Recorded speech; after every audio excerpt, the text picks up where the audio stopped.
How does a meeting meant to end your career turn into the moment your boss loses his job? My manager told me to resign quietly.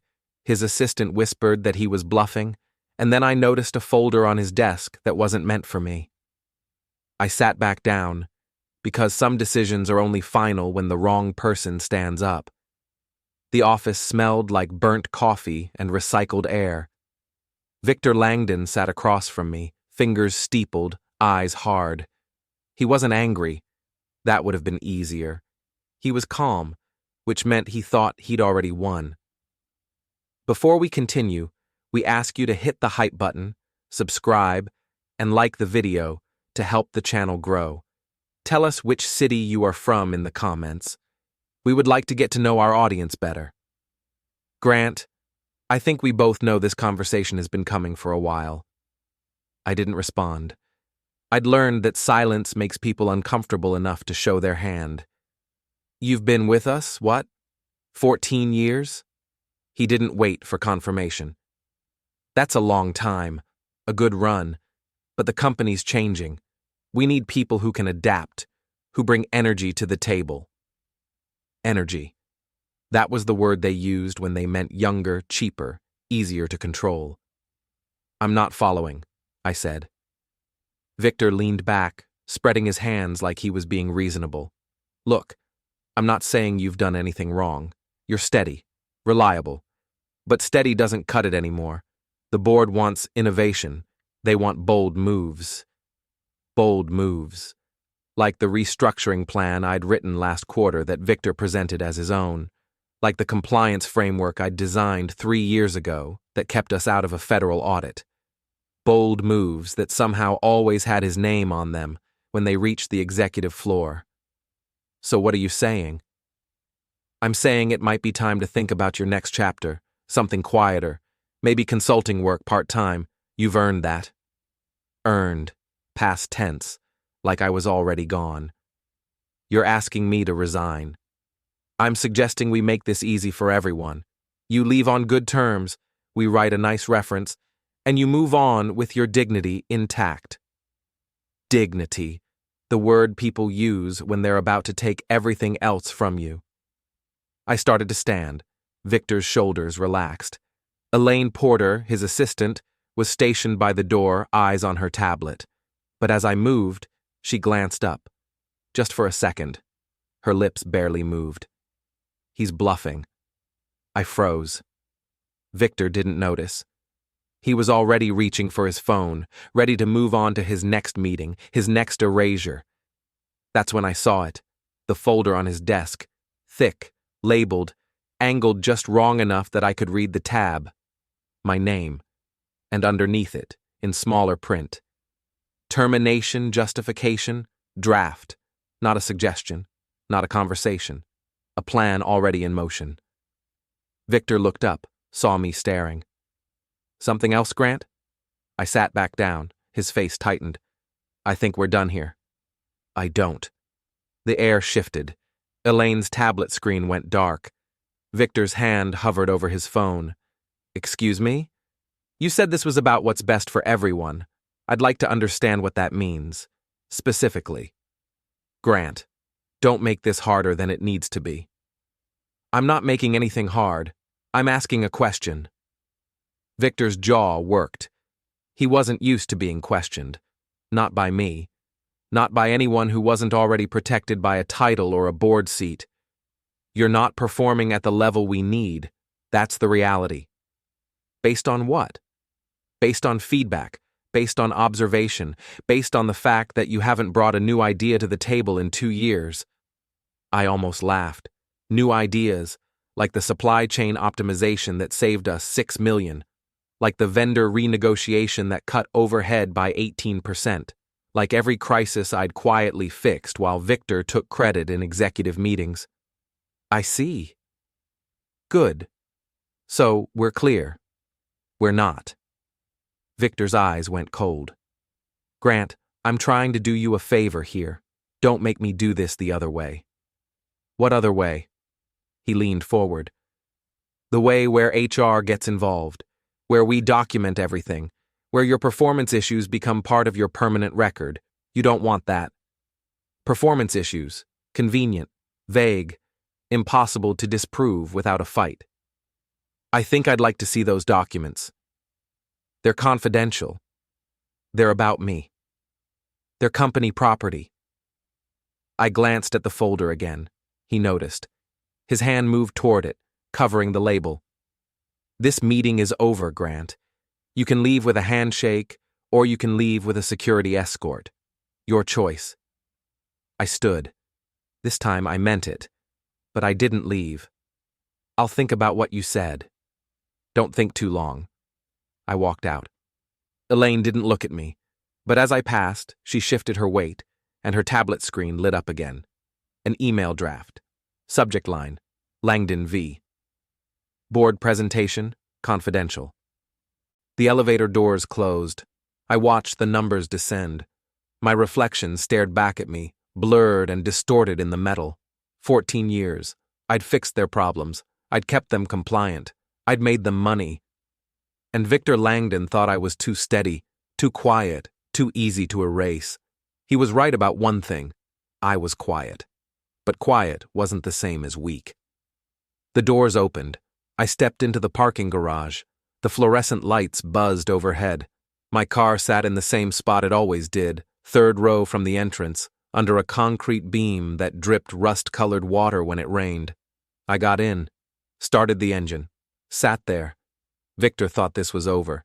He thought I'd pack my things, take the reference letter, and disappear into the background noise of corporate downsizing. He thought wrong.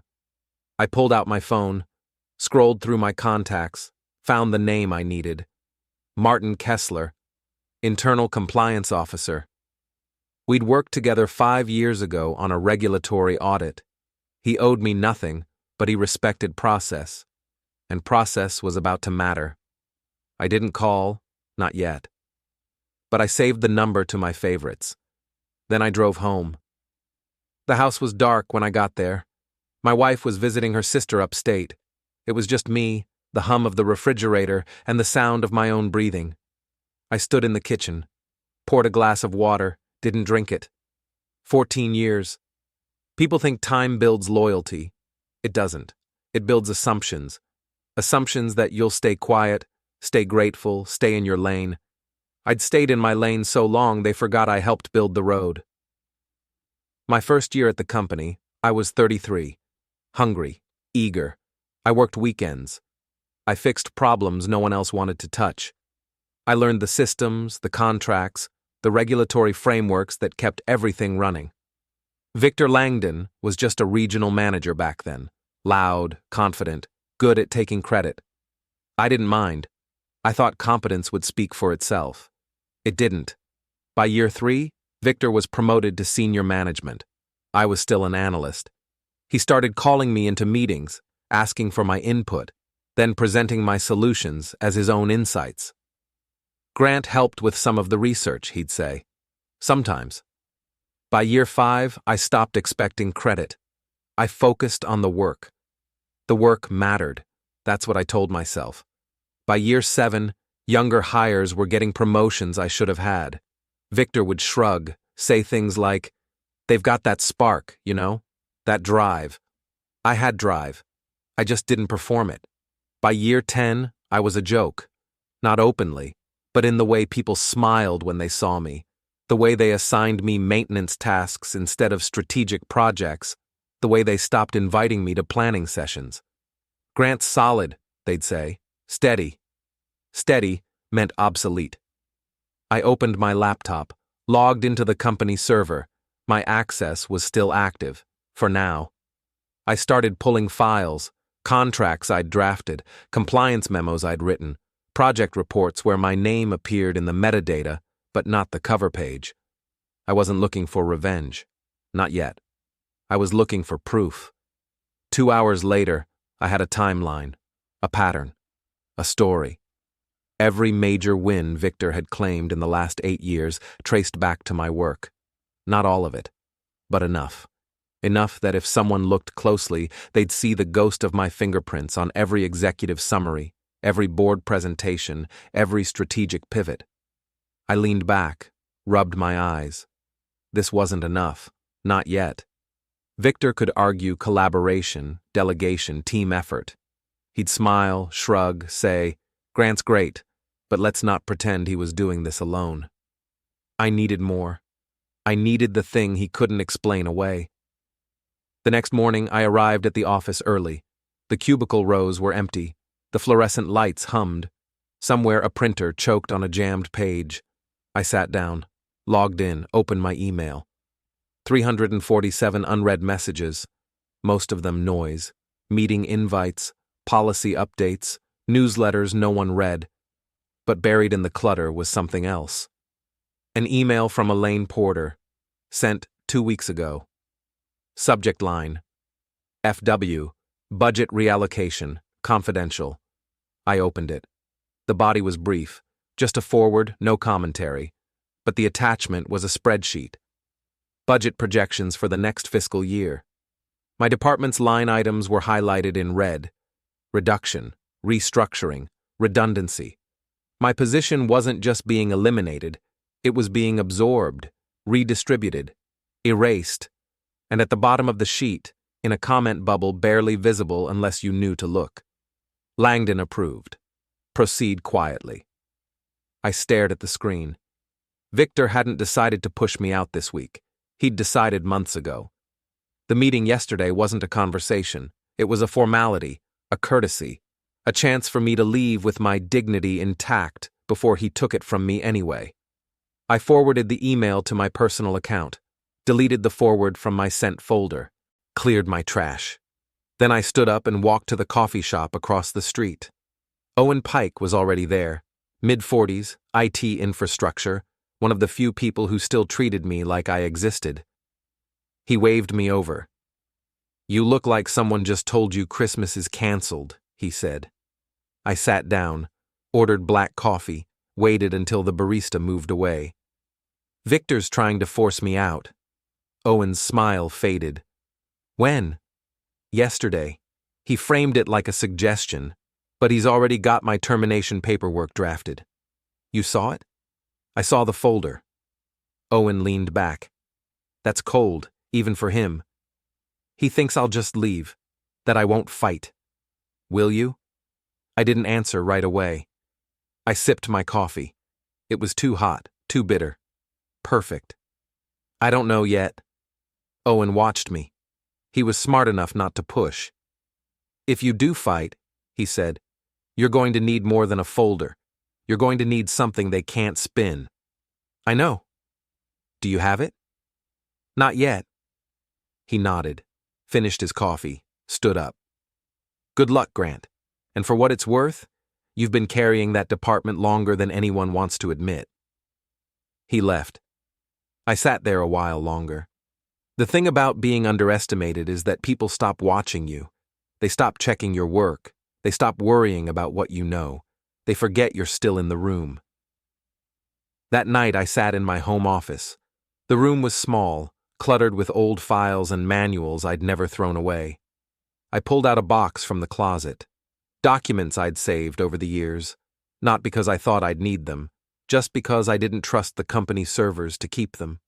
I found what I was looking for buried under a stack of compliance audits, a memo I'd written 6 years ago, a proposal for internal policy changes, boring, technical, the kind of thing no one reads unless they have to.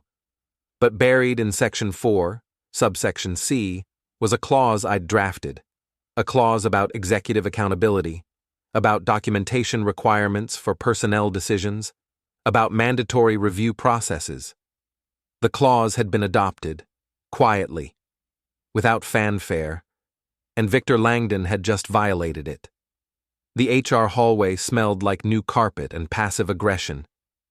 I stood outside the office, watching people move past me like I was furniture. No one made eye contact. No one said good morning. I wasn't here to file a complaint. Not yet. I was here to understand what Victor had already set in motion. Through the frosted glass door, I could see shadows. 2 people. One sitting, one standing. The standing one gestured sharply. The sitting one nodded. I didn't need to hear the words. I knew the choreography. The door opened. A junior HR coordinator stepped out, clutching a file folder. She nearly walked into me. "Oh, sorry, can I help you?" "I'm just waiting." "For?" "Clarification." She frowned, glanced back into the office, then hurried away. The door swung shut behind her. I didn't move. 10 minutes later, the door opened again. This time it was the HR director. Tall, efficient, the kind of person who'd perfected the art of saying nothing with great authority. "Grant, I wasn't expecting you. I wasn't expecting to be here." She hesitated. "If you'd like to schedule a meeting, I'd like to know what Victor Langdon told you about me." Her expression didn't change. "I'm not at liberty to discuss personnel matters." "Even when they're about me?" "Especially then." I nodded. "So he did say something." "I didn't say that." "You didn't have to." She adjusted her grip on the folder in her hands. "Grant, if you have concerns about your employment status, I'd encourage you to speak with your direct supervisor first." I did. He told me to resign. Her eyes flickered. Just for a second. "I'm sure that was taken out of context." "I'm sure it wasn't." She glanced down the hallway. No one was close enough to hear, but she lowered her voice anyway. "Look, I can't tell you what's been discussed, but I can tell you that if you're planning to make this difficult, you should think carefully about what that means for your future." "My future?" "Your references, your reputation, the way people remember you." I smiled. Not because it was funny, because it was exactly what I'd expected. "Thanks for the advice." I walked away before she could respond. Back at my desk, I opened my laptop, logged into the server, started tracing communication threads, emails between Victor and HR, between Victor and the executive team, between HR and payroll. Most of it was locked behind permissions I didn't have. But I didn't need access to everything. I just needed to see the shape of the thing. And the shape was clear. Victor had started building his case 3 months ago. Small comments, observations, concerns about engagement, nothing actionable on its own, but together they formed a narrative. Grant Harlow is disengaged. Grant Harlow is resistant to change. Grant Harlow is no longer a good fit. It was a masterclass in quiet elimination. No single smoking gun, just a slow accumulation of doubt. I closed the laptop, stared at the cubicle wall. For 14 years, I'd believed that doing good work was enough. That competence would protect me. That loyalty mattered. I'd been wrong. That night, I sat in my kitchen. The house was still empty. My wife wouldn't be back until the weekend. I was grateful for the silence. I opened my laptop again. This time, I wasn't looking at company files. I was looking at my own. I'd kept copies of everything.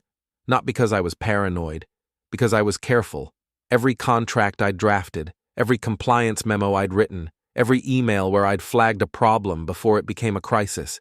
I started organizing them, chronologically, by project, by impact. It took hours. By midnight, I had a document. 30 pages, single-spaced, a complete record of my contributions to the company. Not opinions, not self-promotion, just facts, dates, outcomes, proof. I saved it, encrypted it, backed it up to 3 separate locations. Then I opened a new document. This one was shorter, 2 pages. A summary of the compliance clause I'd drafted 6 years ago. The one Victor had just violated. The clause was simple. Any personnel decision affecting a senior employee required documented justification. Performance reviews, incident reports, progressive discipline. Victor had none of that. He'd gone straight from quiet erasure to forced resignation. He'd skipped every required step. And that meant his termination plan was legally void. I leaned back, rubbed my eyes. This was enough to stop him, to force HR to hit pause, to buy myself time. But time for what? I didn't want my job back. Not really. Not after this. Not after seeing how easily they'd decided I was disposable. I wanted something else. I wanted Victor to feel what I'd felt. the slow realization that everything he'd built was about to collapse, the understanding that his authority was temporary, conditional, revocable. I wanted him to sit in a room and watch his career end. The next morning, I made a phone call. Martin Kessler answered on the third ring. "Grant, it's been a while. I need your help." "What kind of help?" "The kind that involves compliance audits and executive accountability." There was a pause. "You're in trouble." "Not yet, but someone else is about to be." Another pause. Longer this time. "Come by my office this afternoon. Bring documentation." I brought everything. Martin's office was small, windowless, packed with filing cabinets and regulatory manuals. He sat behind a desk that looked like it hadn't been cleared in years. I handed him the folder. He opened it, started reading. 5 minutes passed. 10. He didn't look up. Finally, he closed the folder. "This is solid." "I know. You understand what this means." "I do." He leaned back. "If I flag this, it goes up the chain. HR gets involved. Legal gets involved. The board might get involved. It won't be quiet." "Good." He studied me. "You've been here a long time, Grant. You sure you want to burn this bridge?" "The bridge is already burning. I'm just making sure the right person goes down with it." He nodded. "All right. I'll file a formal inquiry. It'll take a few days to process. Once it's filed, HR will have to respond. They'll have to produce documentation. And if they don't have it, they don't. Then Victor Langdon is going to have a very bad week." I stood, shook his hand. "Thanks, Martin." "Don't thank me yet. This could still blow up in your face." "It already has. I'm just making sure I'm not the only one covered in ash." I left his office, walked back to my car, sat in the driver's seat. My phone buzzed, a text from Owen Pike. "Heard Victor's been asking about you. Wants to know if you've been talking to anyone. Be careful." I stared at the message. Victor was getting nervous. Good. Nervous people make mistakes. 3 days later, I got the email. From Caleb Thornton, CEO. Subject, Leadership Review, Board Meeting, December 14th. Attendance required. Victor Langdon, Grant Harlow, Martin Kessler, HR Leadership. I read it twice, then a third time. A board meeting, not a termination hearing, not a performance review, a leadership review. That meant someone had talked, someone had raised questions, someone had forced the conversation into a room where Victor couldn't control the narrative. I forwarded the email to my personal account. Then I replied with a simple confirmation. "I'll be there." Victor must have gotten the same email, because 15 minutes later, Elaine Porter appeared at my cubicle. She looked pale, thinner than I remembered. She glanced around, making sure no one was close enough to hear. "Grant, I need to tell you something." I waited. "Victor knows you've been asking questions. He thinks you're building a case against him." "Am I?" She flinched. "I don't know, but he's preparing. He's pulling files, rewriting timelines, talking to people. He's going to bury you in that meeting if you're not ready." "Why are you telling me this?" She looked at the floor. "Because I'm tired of watching him do this to people. You're not the first, but maybe you're the first who won't just disappear." "What files is he pulling?" "Anything with your name on it. He's trying to build a narrative that you've been underperforming for years, that he's been covering for you, that the company would be better off without you." "And HR's helping him?" She hesitated. "They're not stopping him." I nodded. "Thanks, Elaine." She started to walk away, then stopped. "He's scared, Grant. I've never seen him like this. He knows something's wrong, he just doesn't know how wrong yet." That night, I didn't go home. I went to a law office downtown. The attorney's name was Nomi Garner, mid-50s, sharp suit, sharper mind. I'd met her years ago at a regulatory conference. We'd stayed in touch, not friends, but professional acquaintances who respected each other's competence. She sat across from me, reading through the documents I'd brought. When she finished, she set them down carefully. This is airtight. I know. You understand that if you walk into that board meeting with this, there's no walking it back. Once you pull this trigger, it's done. I understand. She leaned forward. Grant, I need to ask you something. What do you want out of this? I want him gone. Just him? Or do you want your job back? Compensation? A settlement? I thought about it. I want him to sit in that room and realize he's lost. I want him to understand that being loud doesn't make you right. That authority is temporary. That 14 years of quiet competence beats 3 months of loud incompetence. She smiled. So this is personal. This is justice. Justice and revenge aren't the same thing. Sometimes they're close enough. She handed the documents back to me. Then you're ready. But let me give you one piece of advice. When you're in that room, don't gloat. Don't lecture. Just present the facts. Let the facts do the work. The moment you make it personal, you give them a reason to dismiss you. I'll keep that in mind. And Grant, if this goes the way you think it will, you need to be prepared for what comes after. Victor won't be the only one who looks bad. HR will look bad. The executives will look bad. They're going to want someone to blame. Let them. She walked me to the door. Good luck, and for what it's worth, I hope you win. The weekend passed slowly. I didn't sleep much. I kept running the meeting through my head. Every possible outcome, every objection, every defense Victor might try. By Sunday night, I'd rehearsed it so many times I could recite the key points in my sleep. Monday morning, I arrived at the office early. The parking garage was empty except for a few executives who liked to start their day before the rest of us showed up. I parked in my usual spot, sat there for a moment, watched the concrete ceiling drip rust-colored water onto the asphalt. Then I got out and walked inside. The cubicle rows were starting to fill. People moved past me, eyes on their phones, minds already locked into the rhythm of meetings and deadlines. Owen Pike caught my eye from across the room. He nodded once, a small gesture, but it meant something. I sat down at my desk, logged in, opened my email. Victor had sent a company-wide message, subject line, exciting changes ahead. I didn't read it. I didn't need to. I already knew what it said. Restructuring, innovation, bold moves, all the words that sounded good in a meeting but meant nothing in practice.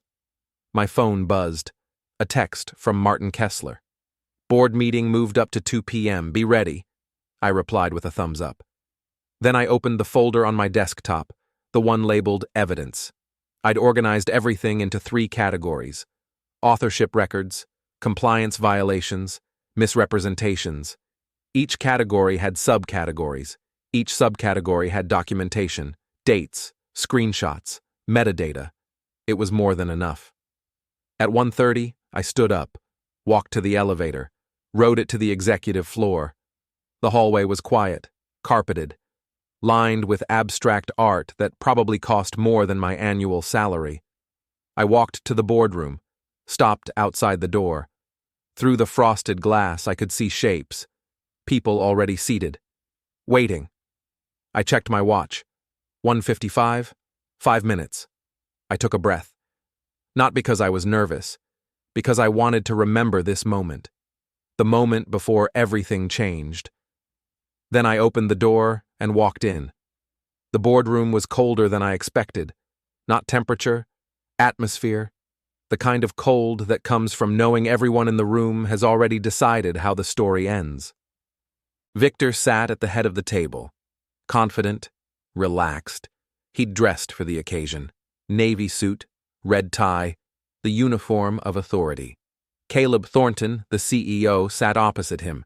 Mid-50s, gray hair, the kind of calm that comes from 20 years of making decisions other people have to live with. Martin Kessler was to the left. Neutral, professional, a pen in his hand, a legal pad in front of him. HR leadership sat to the right. 3 of them, all watching me with the careful detachment of people who'd learned not to show sympathy. Elaine Porter was in the corner, not at the table, just close enough to take notes. I took a seat along the wall. Not at the table. Not yet. Victor glanced at me. His expression didn't change, but his hand moved to the folder in front of him. Possessive, protective. Caleb cleared his throat. Let's get started. We're here to discuss some concerns that have been raised regarding leadership decisions in the operations department, specifically personnel management and compliance with internal review processes. He looked at Victor. Victor, you've been managing this department for 8 years. Can you walk us through the recent decision to restructure Grant Harlow's position? Victor leaned forward. His voice was steady, rehearsed. Absolutely. Grant's been with us a long time, 14 years. And I want to be clear, this isn't about performance in the traditional sense. Grant's reliable, he gets things done. But the company's evolving. We need people who can innovate, who can think strategically, who can lead. He paused. Let the words settle. Over the past 2 years, I've observed a pattern. Grant's contributions have become more maintenance-focused, less strategic. He's resistant to new ideas. He's comfortable with the status quo. And in a company that's trying to grow, that's a liability. Caleb nodded. And you documented this? I did. Performance reviews, one-on-ones, feedback sessions, it's all in the file. He tapped the folder in front of him. Martin Kessler spoke up. Can we see that documentation? Victor hesitated, just for a second. Of course, but I should mention, some of this is confidential.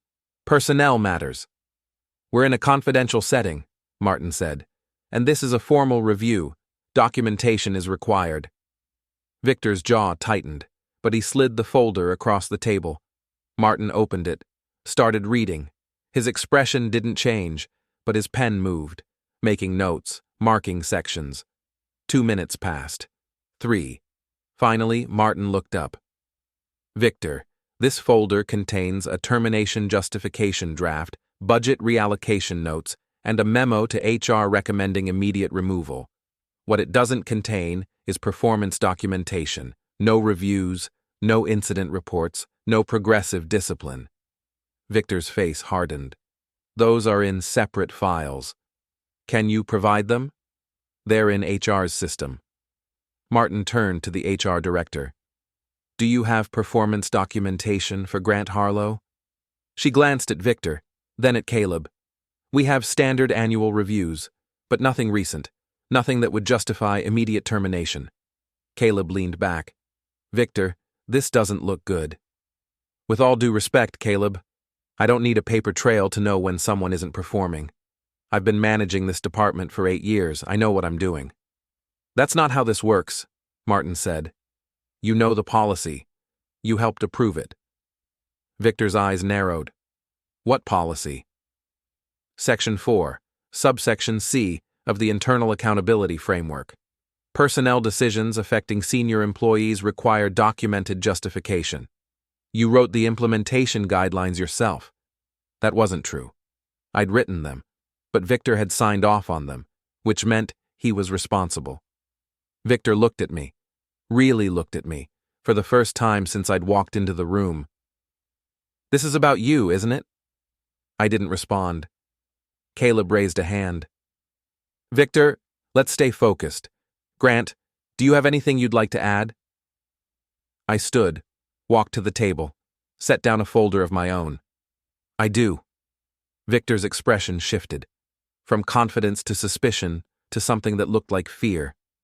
I opened the folder, pulled out the first document. This is a timeline of every major project I've worked on in the last 8 years.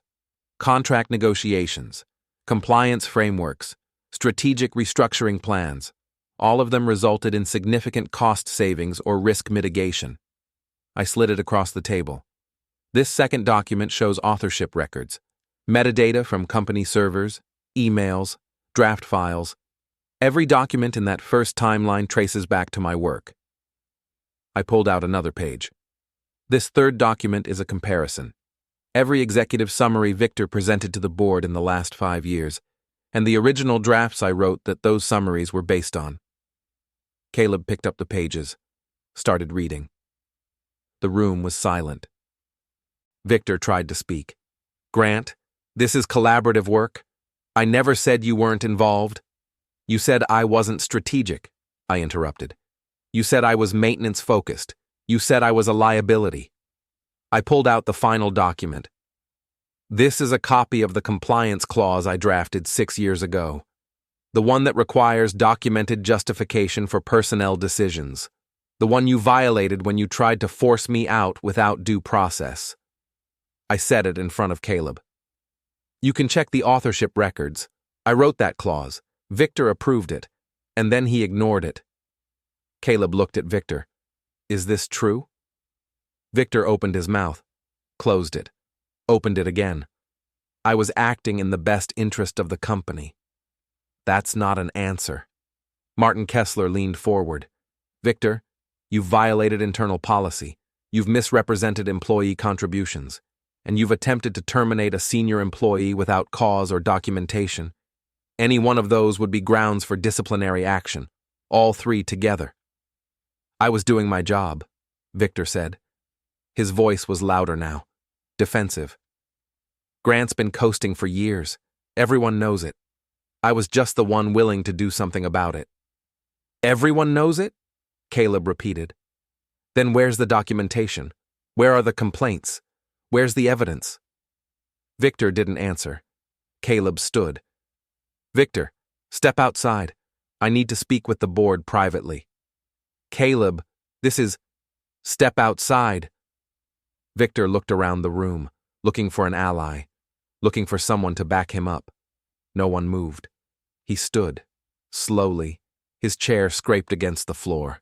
Then he walked out. The door closed behind him. Caleb sat back down, looked at me. Grant, I need to ask you something. What do you want out of this?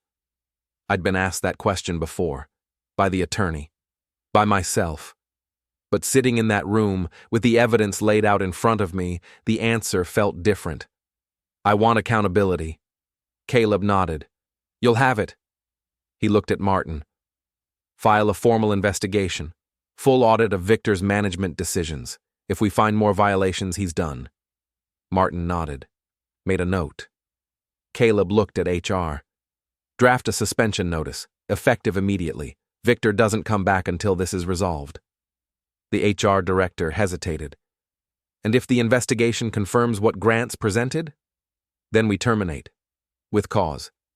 He looked at me again. Grant, you're reinstated. Full status. And we'll be reviewing your compensation and title in light of what you've shown us today. I nodded. Thank you. Don't thank me. You earned this. He stood.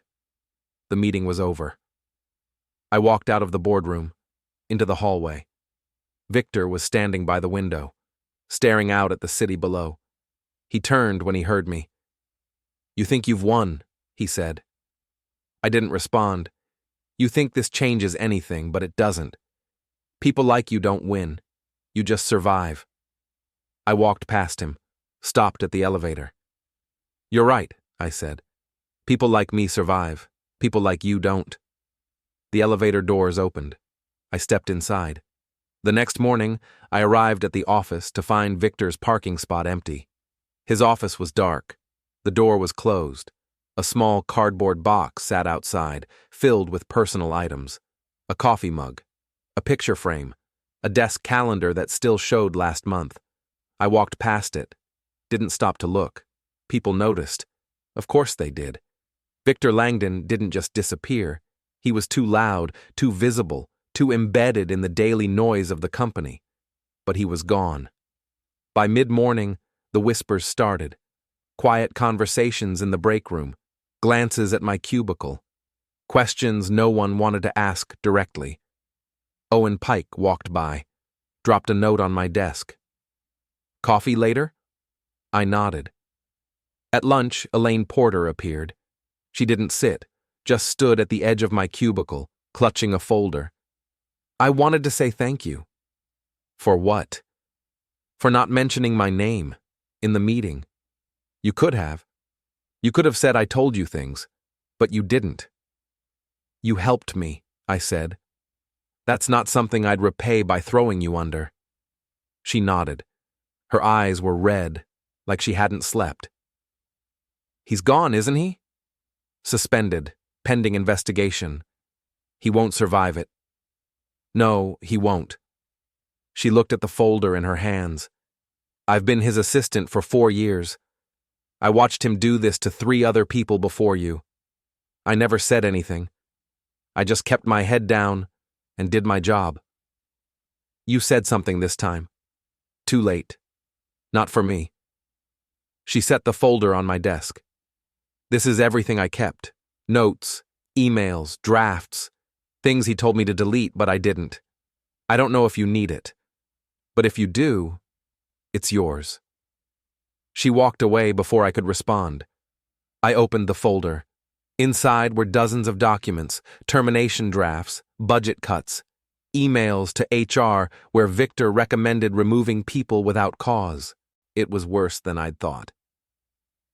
That afternoon, Caleb Thornton's office called. His assistant asked if I could come up. Not a request, an invitation. I took the elevator to the executive floor, walked down the carpeted hallway, knocked on the heavy wooden door. Come in. Caleb was standing by the window, looking out at the city. He didn't turn around. Sit. I sat. He waited a moment, then turned and joined me at the desk. Martin finished his preliminary review. Victor violated policy in 17 separate instances over the last 3 years. 17. And that's just what we found in the first pass. I didn't respond. We're terminating him, effective immediately. He won't be coming back. Good. Caleb leaned back. I need to ask you something, Grant. Did you know it was this bad? I suspected, but you didn't say anything.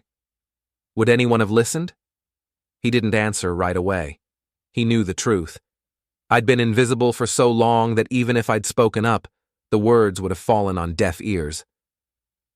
You're right, he said finally. And that's on us. On me. He opened a drawer, pulled out a folder, slid it across the desk. This is a new contract. Promotion to senior director. 20% raise, full benefits review, and a formal apology from the company for how this was handled. I opened the folder, read the first page. You don't have to accept, Caleb said. After what happened, I'd understand if you wanted to leave. We'd give you a strong reference, a severance package. Whatever you need. I closed the folder. I'll take the promotion. He smiled. Good.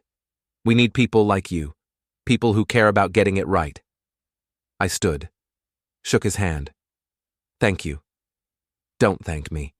You did this yourself. I walked out. Back to the elevator. Back down to my floor.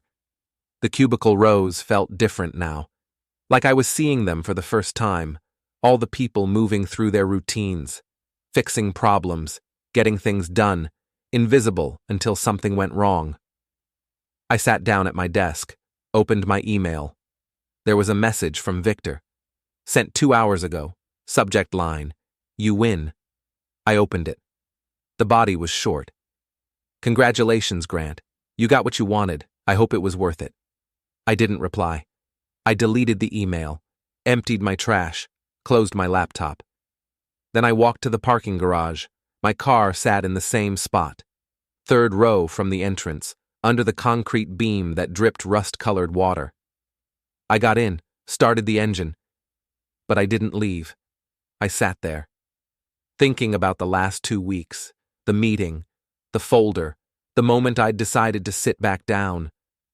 Victor thought this was about revenge, about me wanting to hurt him the way he'd hurt me. But it wasn't. It was about proving that quiet competence matters, that being loud doesn't make you right, that authority is temporary, conditional, revocable. It was about showing that the person everyone underestimates can still be the person who wins. I pulled out of the parking garage, drove home. The house was still empty. My wife was back tomorrow. I sat in the kitchen, poured a glass of water. This time, I drank it. My phone buzzed. A text from Owen Pike. Heard the news. Drinks on me this weekend. I smiled, replied with a thumbs up. Then I opened my laptop one last time. There was an email from HR. Official notice. Victor Langdon's employment had been terminated, effective immediately, for cause. I read it twice. Then I closed the laptop. It was over. Victor's office would be cleaned out by morning. His projects would be reassigned. His name would fade from the daily conversations. In 6 months, most people would struggle to remember what he looked like. That's how it works. You're loud until you're not. You're powerful until you're not. And then you're just another name in the company directory that no one thinks about anymore. I stood up, walked to the window, looked out at the street below. Somewhere Victor was sitting in his own house, staring at his own walls, trying to figure out how it all went wrong. He'd probably tell himself it wasn't his fault, that I'd manipulated the system, that I'd played dirty. But he'd be wrong. I hadn't played dirty. I'd just played by the rules he'd forgotten existed. The next morning, I walked into the office as Senior Director of Operations. My cubicle was gone, replaced by an office, small, but mine, with a door that closed and a window that looked out at the parking garage. I sat down at the desk, logged in. There were 43 emails waiting for me, meeting invites, project updates, requests for input on strategic decisions. People who'd ignored me for years were suddenly asking for my opinion. I answered every email, scheduled every meeting, took every call. Not because I cared about their sudden interest, but because the work mattered. And that's what I'd always believed. The work mattered. 3 weeks later, the board held a company-wide meeting. Caleb Thornton stood at the front of the auditorium, announced organizational changes, new leadership, new direction. He mentioned my promotion, thanked me for my contributions, said the company was stronger because of people like me. People clapped. I sat in the back, didn't stand, didn't wave. When the meeting ended, people came up to me, congratulated me, said they'd always known I had potential. I smiled, thanked them, moved on. Owen Pike caught up with me in the hallway. How does it feel? How does what feel? Winning. I thought about it. Like the beginning. He laughed. The beginning of what? Of doing the work that matters. He nodded. That's a good answer. We walked to the elevator, wrote it down in silence. When the doors opened, he turned to me. For what it's worth, I'm glad you stayed. Me too. That night, I drove home. My wife was in the kitchen cooking dinner. She looked up when I walked in. How was your day? Good, really good. She smiled. You look different. Different how? Lighter, like you're not carrying something anymore. I kissed her. I'm not. We ate dinner and talked about ordinary things, her sister, the weather, plans for the weekend. It felt comfortable. Right. Later, I sat in my home office and looked at the box of old files I'd kept, the documents I'd used to build my case. I didn't need them anymore. I carried the box to the garage and set it by the recycling bin, then went back inside. The house was quiet, the kind of quiet that feels like peace. I sat at my desk and opened my laptop. One last email. From Victor. Subject, final word. I hesitated, then opened it. Grant, I don't know what you think you proved, but people like you don't change anything. You just make noise for a while, and then everything goes back to the way it was. You'll see. I read it once more, then I deleted it. He was wrong. People like me don't make noise. We make things right. That's the difference. I closed the laptop and turned off the light. Tomorrow, I'd start again. New projects, new challenges, new chances to do work that mattered. But tonight, I rested. Because for the first time in 14 years, I didn't have to prove anything. I already had. The folder was real. The bluff was over. And I was still standing.